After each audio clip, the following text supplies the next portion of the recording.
مباراة بادية بداية قوية جدا جدا تعبر عن قيمة وحجم الناديين والجماهير العظيمة اللي موجودة في مدرجات الجيش المصري ببرج العرب.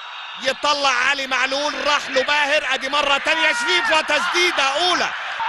كرة من عبد الرحمن في المكان المهم لكن على طول سقوط وابعاد. داس على كورته 10/10 مدبولي، لكن حط جسمه رامي ربيعة والتغطية الدفاعية. هنشوفه هيعمل ايه. بيعمل تمريرة في القلب لكن بيصطادها مروان، والكثافة العددية الكبيرة ومحمد مجدي قفشه في مكان خطير لكن اختار حل غريب عجيب مدهش فريد. محمد مجدي قفشه في مكان خطير، ودي كوره وتسديده وان تاتش من عبد القادر لمروان. توزيعه حلوه بالمسطره عند عبد القادر، بيوزع وبيسدد. يا ولد يا ولد يا ولد، راسمها يا دوب بتخبط في السوكه. كون بلعب ارتو نقطة التقاء القائم بالعارضة وتروح اول فرصة.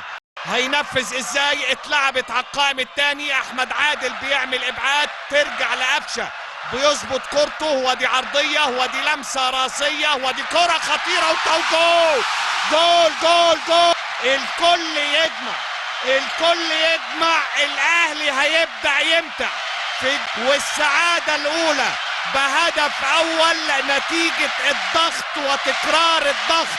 كرة من خالد عبد الفتاح باهلاوي، اول الاهداف وترتفع الاعلام وترتفع ردة فعل. هيبدأ في اظهار الفعل. ادي محمد الشامي بيغير اتجاهاته لكن اتأخر كتير. احمد مدبولي تسديدة وبتغير اتجاهها وجول جول جول جول جول. هدف اول.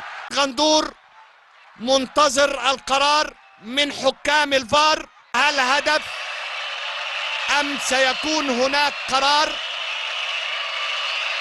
اخده خبطت في ايديه. الكلام لاحمد الغندور. احمد الغندور احتسب لمسة يد، والنتيجة حتى الان اصدقائي تقدم النادي الاهلي بهدف. بيرسي تاو وسع شريف ويرجع يسلم مروان، ومروان تسديده لكن احمد عادل مرة تانية للشبراوي بيسدد لكن بيحطها حلوة جدا جدا. ادياو عايز يتقدم، فرصة كبيرة فرصة كبيرة جدا جدا مش ممكن. هاني مرة تانية لكريستو بيغير اتجاهاته ويسلم الشحات. ادي الشحات عايز يوصل. بالفعل في هذه اللحظات اصدقائي المشاهدين الآن يسدل الستار على هذه القصة وهذا الحوار بعد أن ورواية الدوري المصري الممتاز لازالت تحمل المفاجآت والسعادة والأمنيات